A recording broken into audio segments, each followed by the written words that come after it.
मनुष्य का स्वभाव है कि वो स्वयं को, अपने परिवार को, अपनी संतानों को अधिकतम सुख प्राप्त हो ऐसी इच्छा रखता है। इसी कारण से हम सदा श्रम और कष्ट से अंतर रखते हैं, विश्राम और सुविधाओं को बढ़ाने का प्रयास करते हैं। स्वयं अपने जीवन का विचार कीजिए, क्या ये सत्य नहीं कि हम अपनी संतानों के लिए सदा ही विश्राम और सुविधा का आयोजन करते हैं?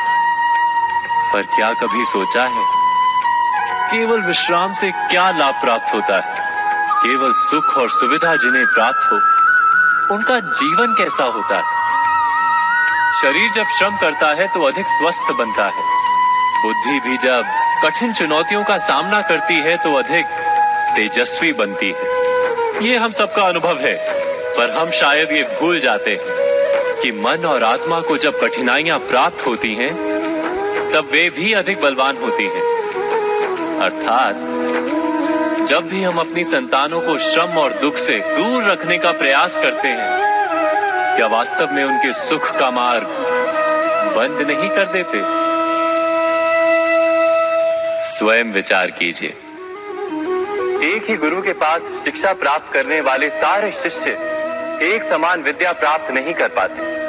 सारे शिष्य गुरु की बातें सुनते हुए अवश्य दिखाई देते हैं, उनकी पूजा करते हुए दिखाई देते हैं, किंतु एक समान विद्या प्राप्त नहीं कर पाते।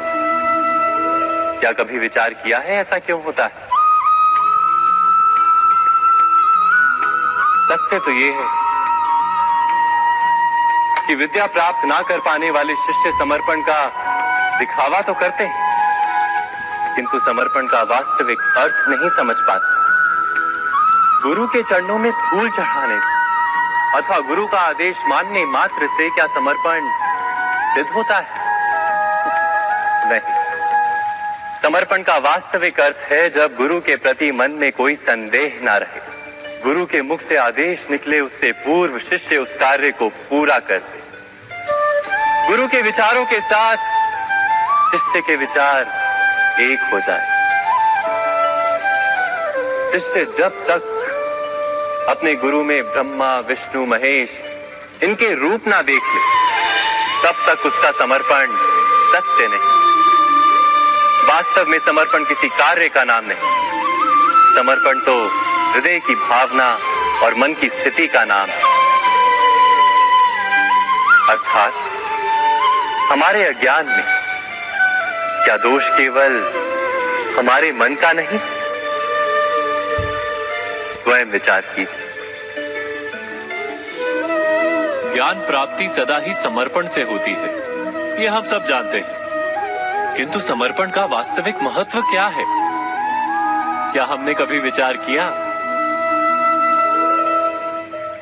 मनुष्य का मन सदा ही ज्ञान प्राप्ति में विभिन्न बाधाओं को उत्पन्न करता है।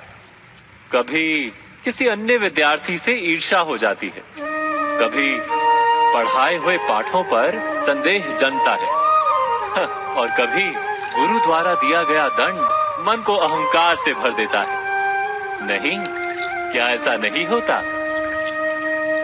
न जाने कैसे कैसे विचार मन को भटकाते हैं, और मन की इसी अयोग्य स्थिति के कारण हम ज्ञान प्राप्त नहीं कर पाते। मन की योग्य स्थिति केवल समर्पण से निर्मित होती है। समर्पण मनुष्य के अहंकार का नाश करता है, ईर्ष्या, महत्वाकांक्षा आदि भावनाओं को दूर कर हृदय को शांत करता है और मन को एकाग्र करता है। वास्तव में ईश्वर की सृष्टि में ना ज्ञान की मर्यादा है, ना ज्ञानियों की। गुरु दत्तात्रेय ने तो गाय और श्वान से भी ज्ञान प्राप्त कर लिया था।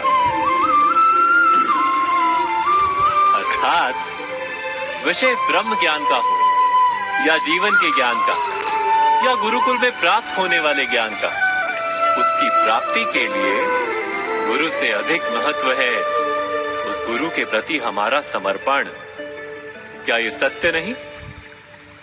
स्वयं विचार कीजिए।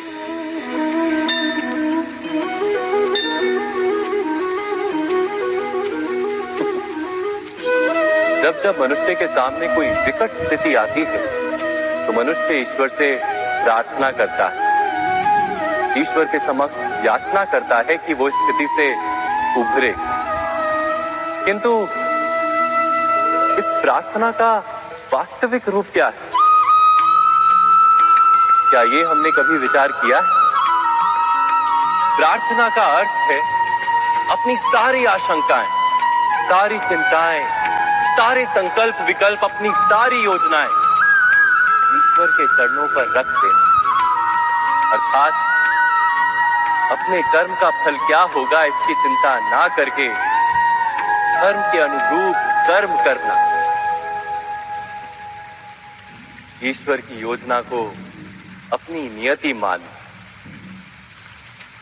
यही प्रार्थना है ना?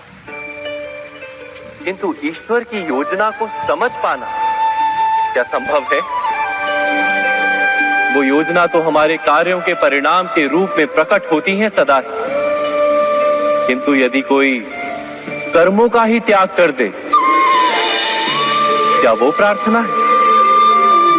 वास्तव में कर्म ही जीवन और फल के प्रति मोह ना रखना ही सच्ची प्रार्थना। जो प्रार्थना कर्म में बाधा बन जाए, मनुष्य को कार्य ही ना करने दे, वो प्रार्थना है या पराजय? स्वयं विचार कीजिए। श्रेष्ठता का क्या अर्थ है? श्रेष्ठता का अर्थ है दूसरों से अधिक ज्ञान प्राप्त करना। अर्थात मूल्य इस बात का नहीं कि स्वयं कितना ज्ञान प्राप्त किया, मूल्य इस बात का है कि प्राप्त किया हुआ ज्ञान अन्य लोगों से कितना अधिक है। अर्थात श्रेष्ठता की इच्छा ज्ञान प्राप्ति को भी एक स्पर्धा बना देती है, और स्पर्धा में विजय अंतिम कब होती है?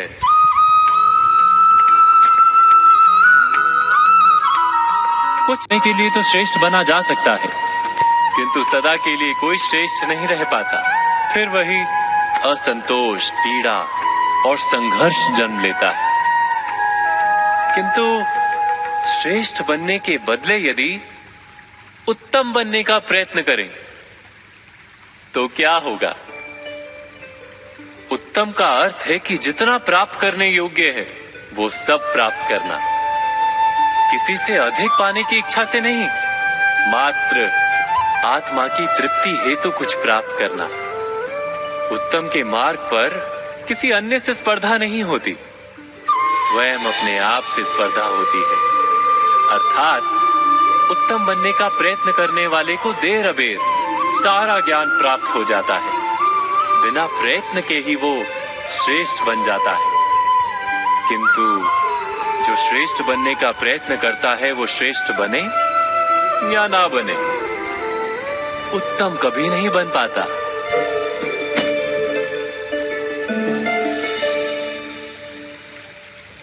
अवश्य कीजिएगा। इस संसार में आने वाला प्रत्येक बालक संपूर्णतः संस्कार रहित होता है। उसके अंतर पर ना किसी अच्छे संस्कार के चिन्ह अंकित होते हैं, ना ही बुरे संस्कार के। अर्थात जन्म से बालक में ना कोई गुण होता है और ना ही कोई दोष। तो ये दोष अथवा गुण किस प्रकार प्राप्त होते हैं? क्या हमने कभी विचार किया है?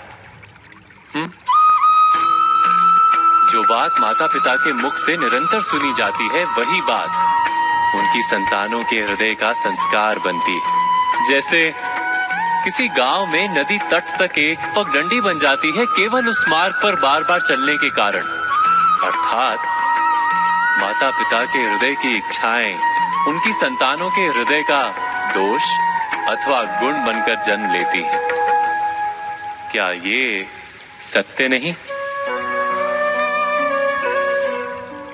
पर फिर भी जब उनकी संतानों में कोई दोष दिखाई देता है तो माता पिता आश्चर्य और दुख से भर जाते। माता पिता का हृदय ये प्रश्न करता है कि उनकी संतानों में ये कुसंस्कार आए कहां से? सत्य तो यही है कि माता पिता अपनी संतानों को अनजाने में ही कुसंस्कार के बीज दे देते हैं, जो उनके संतानों की हृदय भूमि पर कुसंस्कार का वृक्ष बनकर उगता है। अर्थात अपनी संतानों को सुसंस्कारी और धर्ममय बनाने की आशा रखने वाले प्रत्येक माता पिता को प्रथम अपने हृदय की इच्छाओं पर अंकुश रखना क्या अनिवार्य नहीं?